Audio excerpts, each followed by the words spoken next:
Masechet Moed Katan, Dafud Gimel, traité Moed Katan, feuille numéro 13, nous sommes à la feuille 12, deux lignes avant la fin. Veshole Pishtano Min Mishra Vechoulé. La Mishnah disait qu'on peut enlever les tiges de lin qui se trouvent dans le bassin de trempage pour ne pas qu'ils soient perdus.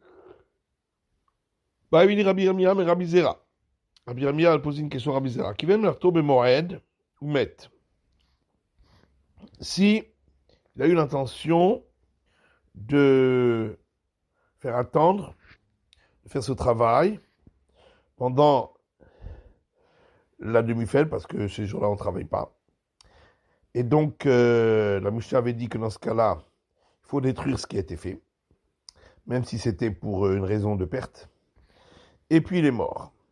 Est-ce qu'on va sanctionner les enfants qui sont héritiers après lui? Si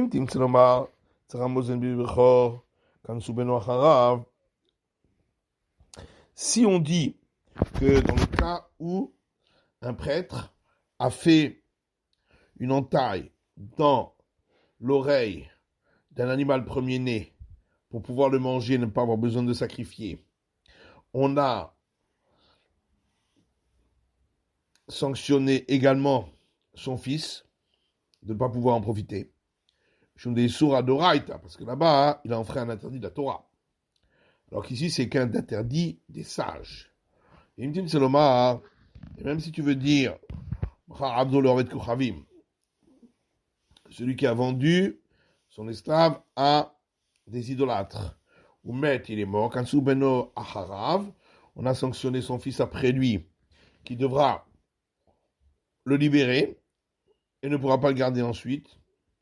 Parce qu'en le vendant, chaque jour, il empêche de faire les obligations religieuses dont un serviteur d'un juif est soumis. Achamay, qu'est-ce qu'il en est ici?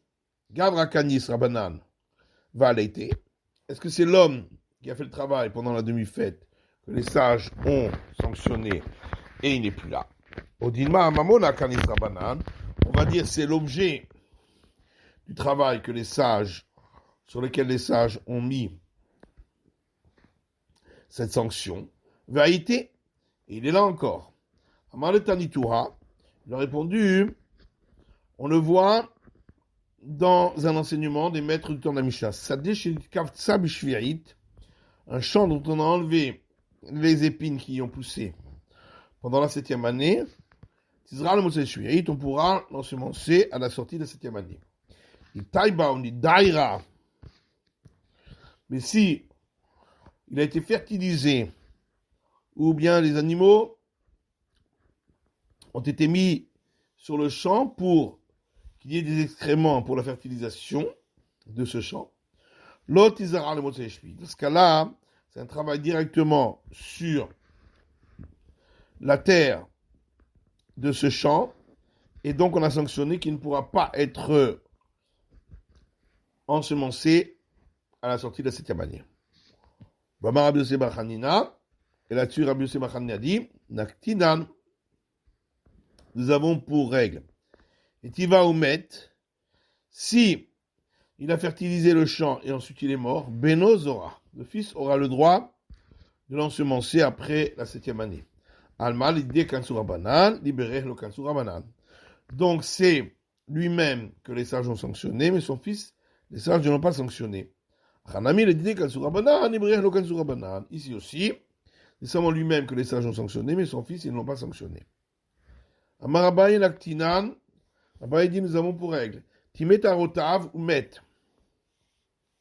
Si quelqu'un a rendu impur les aliments purs d'un autre, maintenant on ne peut plus les manger, et ensuite il est mort. Lokansu beno harav.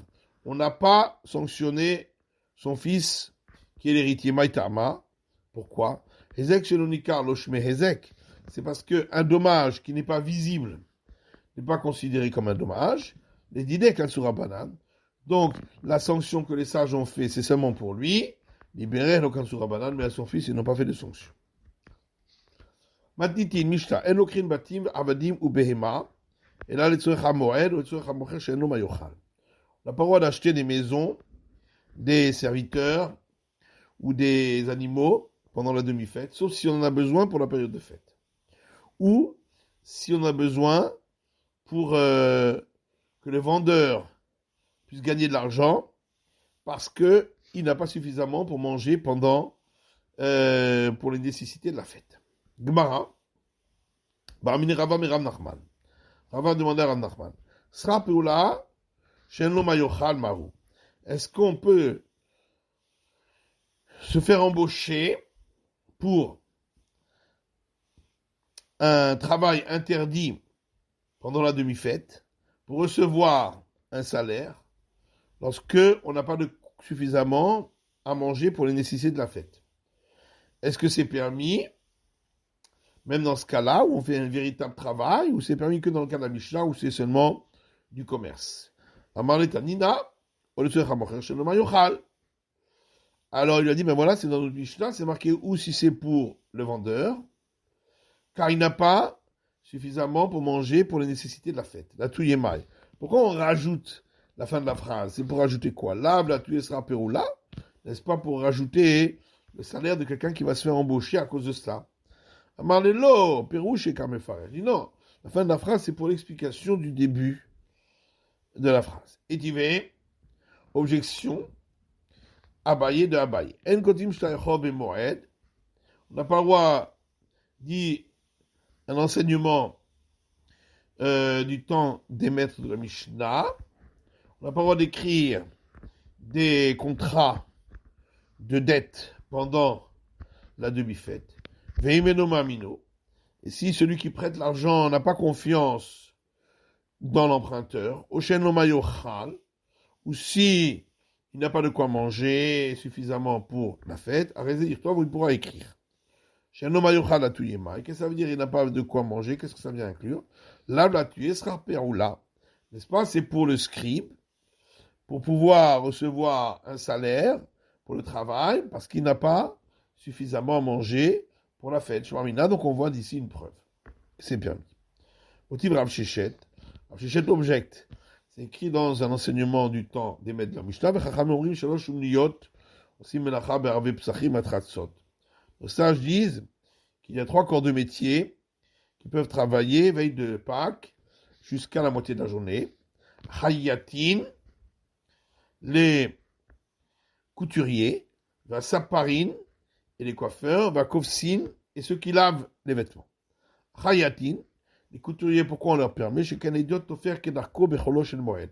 Parce qu'on a trouvé qu'un couturier qui est un amateur a le droit de coudre pendant la demi-fête de manière habituelle. Donc on voit qu'on est coulant. Ça parine la kofsin et les coiffeurs et les laveurs de linge chez Kanabaïm Mimdinataya, parce que lorsque on rentre d'un voyage, on a traversé la mer, va être un sourim, ou bien celui qui est sorti de prison, Moutaïne s'appelle le Chabès, on a le droit de se couper les cheveux et de se laver, Becholo Shel Moed, pendant la demi-fête. Et donc, puisqu'on a été coulant pendant la demi-fête, c'est pourquoi on permet également veille de Pâques. Bien que c'est un peu un jour de fête. Or, si tu penses que le salaire pour un travail, pour celui qui n'a pas suffisamment pour manger pour la fête, on devrait permettre tous les travaux veille de Pâques le matin. Puisqu'on a trouvé qu'on est coulant pendant la demi-fête. Dans le cas où c'est pour gagner un salaire, pour celui qui n'a pas suffisamment mangé pour les nécessités de la fête. Tu Rav Papa pose une question.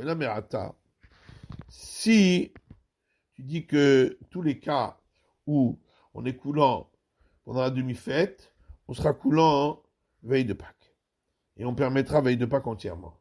Alors dans ce cas-là, Binyan Ishtari, on devrait permettre de construire veille de Pâques, chez Ken Kotel à Gohé, les Arabim, puisque dans le cas d'un mur qui penche vers le domaine public, Soter ou Bonnet Kedarko, on peut le détruire, mais aussi on peut le reconstruire de manière habituelle, dans sakana, à cause du danger. Mais le danger, c'est que pour détruire, mais pas pour reconstruire. Là, on en voit qu'on a été coulant.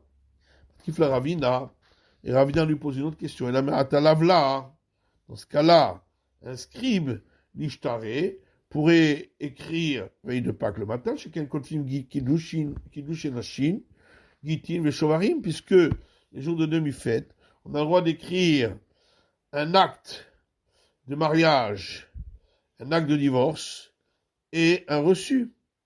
Et là, Maravashi, c'est pourquoi Maravashi répond Moed Arbaasar Karamit. Comment peux-tu dire qu'on peut poser une question pour comparer, opposer le cas de la demi-fête avec le cas du 14 Nissan? Moed Mishum Tirchaou. La demi-fête, l'interdiction, c'est de peur de se fatiguer. Comme c'est d'Achaou Rabbanan. Et c'est pourquoi, en cas de perte, nos sages ont permis, parce que quand ils travaillent à cause d'une perte, ils ne considèrent pas que c'est une fatigue. Le 14, on a permis ce qui est nécessaire pour la fête. C'est pourquoi nos sages ont permis que ces 3 corps de métier, parce que c'est une nécessité pour la fête. Mais ce qui n'est pas une nécessité pour la fête, nos sages n'ont pas autorisé. Matiti, Misha suivante.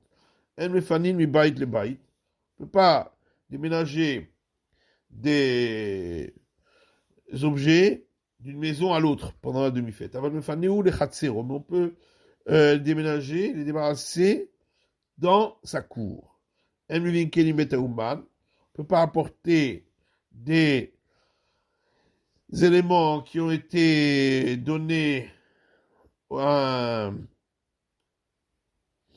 qui ont été fabriqués ou réparés par un professionnel. On ne peut pas les ramener à la maison pendant la demi-fête. Il me recherche la haine, s'il a peur qu'il ne les retrouvera plus après la fête. Il peut les prendre, mais les mettre dans une autre cour, la plus proche. Mara. Alors pourtant, au début de la Mishnah, on dit qu'on n'a pas le droit de les déplacer d'une maison à une autre. Et ensuite, on a dit, dans sa cour, c'est permis, mais c'est aussi d'une maison à une autre. Alors, Abaye dit, la fin, la suite, le deuxième enseignement, parle de déplacer d'une maison à une autre quand c'est les deux dans la même cour. Comme c'est pas visible, on permet. Et la Mishnah disait, on ne peut pas ramener les ustensiles de chez le professionnel. Amar Papa Badiklan Rava. Papa dit, Rava nous a testé en nous posant une question. Dans notre Mishnah, c'est écrit qu'on ne peut pas ramener les ustensiles qui étaient chez le professionnel. Et on objecte d'un autre enseignement qui dit on peut amener et ramener des ustensiles de la maison du professionnel, même si ce n'est pas pour la nécessité de la fête. Et nous avons répondu, quand on a autorisé, c'est le 14 Nissan, quand on a interdit, c'est pendant la demi-fête. Ou si tu veux, je peux donner une autre réponse. Ils ont dit, dans les deux cas, il s'agit de la demi-fête. Quand on n'a pas autorisé, c'est dans le cas où il lui fait confiance, donc il ne craint pas que ça va être perdu. Dans le cas où on a permis de ramener, c'est dans le cas où il ne fait pas confiance, qu'il pourra le retrouver plus tard. Vatania, et on trouve ça également dans une braïta. On a le droit de rapporter des affaires de chez le professionnel, qui est le cas du betakadar, comme par exemple un pot de chez le potier, une coupe de chez le verrier. Par contre, pas de la laine de celui qui l'a teint, mais et pas d'autres ustensiles d'un professionnel, parce que ce n'est pas nécessaire pour la fête. S'il n'a pas de quoi manger, si le professionnel n'a pas de quoi manger, il le payera et il le laisse chez lui Vimeno Mamine aussi ne le fait pas confiance, Minicho Bebaïta Samuchlo, il le déposera dans la maison la plus proche. S'il craint qu'ils vont être volés, il vient Betsina Betor Beto, il les ramènera discrètement chez lui. Tirat Samevin. Donc, on dit, tu as donné une réponse pour le fait que dans le deuxième enseignement, c'est marqué qu'on peut ramener à la maison. Alors, c'est dans le cas où il ne fait pas confiance. Molichin Kasha. Par contre, il reste la question pourquoi dans le deuxième enseignement, c'est écrit qu'on peut amener des affaires chez le professionnel. Puisque dans l'autre enseignement, le premier, c'est écrit on ne peut pas ramener chez soi, donc à plus forte raison qu'on ne peut pas amener chez le professionnel. C'est pourquoi c'est plus clair la première réponse qu'on avait donnée au départ. Matitine, Mishnah suivante. On peut couvrir des figues sèches avec de la paille. Rabbi Nomer Afme Abin. Rabbi a dit, on peut même faire une grosse couche. Moche Perot, Ksut de Kelim. Ceux qui vendent des graines, des habits et des ustensiles. Mochin Metzina Tzuchamoel peuvent vendre discrètement quand c'est pour les besoins de la période de fête. Tsayadin va des chouchot, va groussot. Les chasseurs qui vont capturer des bêtes pour les manger, ceux qui écrasent des graines pour faire de la semoule, ou qui écrasent des fèves, aussi médecina, ils ont le droit de le faire discrètement quand c'est pour la période de fête. Rabbi Somer, Rabbi s'est dit, ils ont pris sur eux d'être plus sévère. Gemara dit, il y a une discussion là-dessus entre Rabbi Chia Baraba et Rabbi Assi. Et les deux, c'est au nom de Cheskia et Rabbi Chanan. Chadama mechapin aklouché, merabin asmouché. L'un dit, quand la Mishnah dit on peut couvrir, c'est avec une couverture de paille légère. Et quand on dit mettre une grosse couche, il s'agit de mettre une couche de paille épaisse. L'autre dit quand c'est écrit couvrir, que ce soit de la paille mise légèrement ou que ce soit une couche épaisse. Mais abin, et quand dans la Mishnah c'est écrit mettre une grosse couche, on sait autokemin keri. Il s'agit de rassembler ces figues sèches et d'en faire un tas pour pouvoir mieux le couvrir. Tanya de Mirchi, et une braïta qui dit la même chose, mais Rabin, on sait autokemin keri. Quand c'est écrit en faire une grosse couche, ça veut dire en faire un tas, un gros tas, d'Iver Rabuda, parole de Rabuda. Moche Perot, Kessou de Keni, Mochim Metzina V'chou. La Mishnah disait, ceux qui vendent des graines, des vêtements et des ustensiles peuvent vendre discrètement pour la fête. Ibrahim Yalio s'est posé la question. Quand Rabbi Yossi a dit dans la Mishnah qu'ils ont pris sur eux d'être plus sévères, qu'est-ce que ça veut dire? De l'avoir à déclal? Est-ce que ça veut dire qu'ils ne vendaient pas du tout? Même pas discrètement. Au dilma d'avoir des médecina. Ou ça veut dire qu'ils le vendaient discrètement, mais c'était simplement une sévérité de le faire discrètement.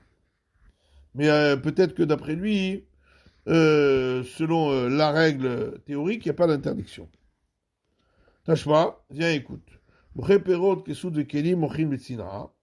y a une braïta qui dit, ceux qui vendent des graines, des vêtements et des ustensiles peuvent vendre discrètement sur Hamoed, parce que c'est nécessaire pour la période de fête. Rabbi Yossi Omer, Rabbi Yossi rajoute, Tagare Tevaria, les commerçants de Tibériade, ils ont pris sur eux d'être plus sévères et de ne pas vendre du tout. C'est-à-dire Hayot Verofod Vedagim, ceux qui attrapent des bêtes, des oiseaux et des poissons, Tzadin Betzina, peuvent le faire discrètement sur Hamoed pour les nécessités de la fête. Rabbi Yossi Omer, c'est-à-dire Rabbi Yossi dit, ceux qui le font à Akko ont pris sur eux les plus sévères est de ne pas capturer du tout. Des chouchés Hilka, Targis, Betisni, ceux qui coupent les graines pour en faire Hilka, Targis et Tisni, on verra plus tard. Dosheshin, Betzira peut le faire discrètement sur Hamoed pour les nécessités de la fête. Rabbi Yomer des chouchés de Sipouré, Nechmiro Alatzman, Shelo Yehudo Shin Kolika.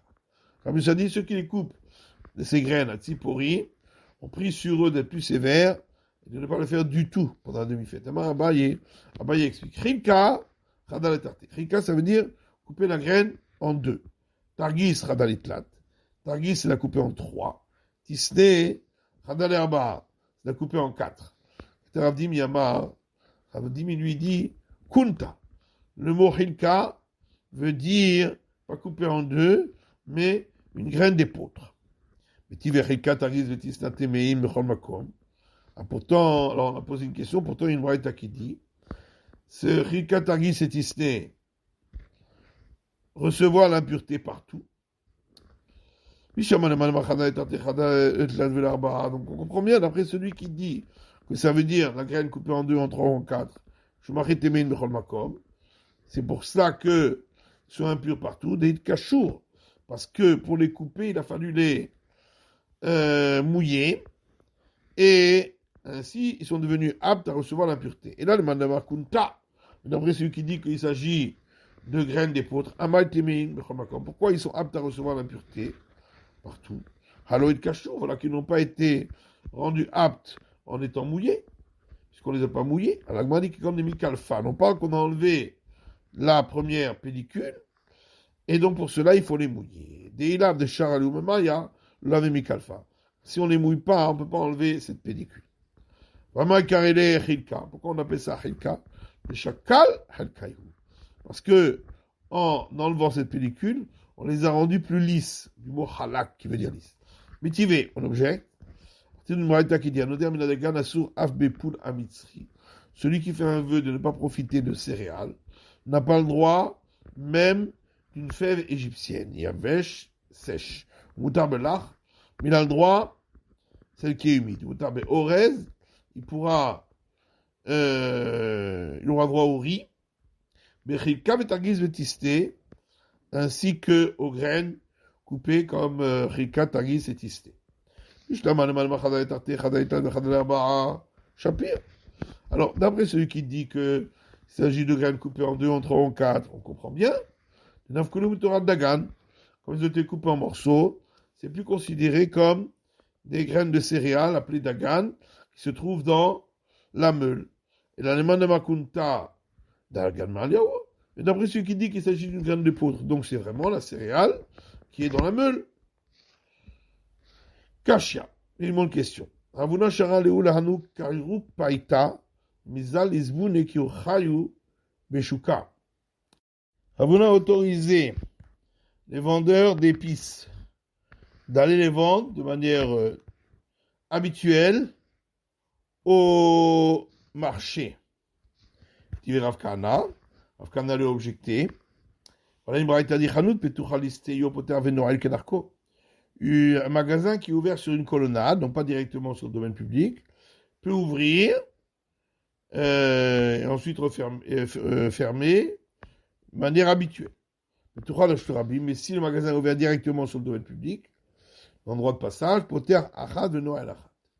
Il ouvrira une porte et il laissera fermer l'autre pour le faire plus discrètement. Et la veille du dernier jour de la fête des Kabbal, Motsi ou Merater et Tukair ben Perot. Il peut faire sortir et décorer tous les marchés de la ville avec des graines de céréales, Bishvil Kvod Yom Tov Acharon, à cause de l'honneur du dernier jour de la fête, qui est un jour de fête à part. Donc on voit que c'est seulement la veille de ce jour, en honneur du dernier jour de fête, qu'on a le droit, mais sinon, on n'a pas le droit. Alors il a répondu, le caché, Abépéré, Abétavlin. Pas une question. Quand on a interdit, c'est quand il s'agit de graines, et donc c'est pas visible que c'est spécifiquement pour la fête, parce que ça peut être acheté pour ensuite être gardé pour après la fête. Quand on a autorisé complètement, c'est parce qu'il s'agit d'épices qui perdent leur saveur au bout de quelques jours, et donc c'est sûr que les gens viennent acheter spécifiquement pour la fête. C'est la fin de l'étude du DAF Yud Gimel de la feuille numéro 13.